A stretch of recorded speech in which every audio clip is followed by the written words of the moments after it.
This morning I was reading in 1 Samuel chapter 3, and it's just looking at the life of Samuel, which his story is amazing. But basically, when he was a little baby, his mom gave him to the tabernacle to be raised there. And back in the day, that's the tabernacle is where God literally dwelled.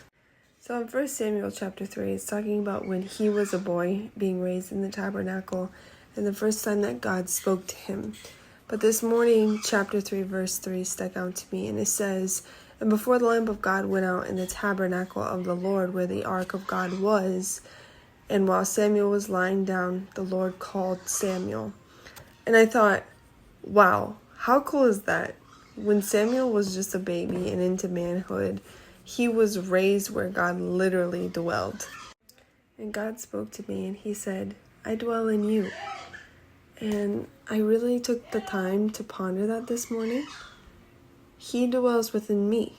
The God of the universe, the God who made the mountains and the rocks and the pebbles and the specks of dirt, lives in me. And I feel like I take that for granted. I feel like I don't think about that enough. I'm so unworthy of that, but he sees me as worthy, and he loves me enough to dwell within me.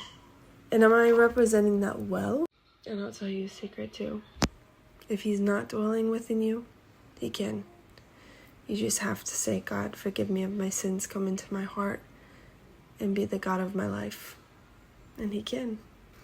I just want to encourage you, if you haven't ever taken that step, or you've got off track, or you're not off track, but you haven't realized the power that you hold within you. God is in you. And are we living our life to represent that fact?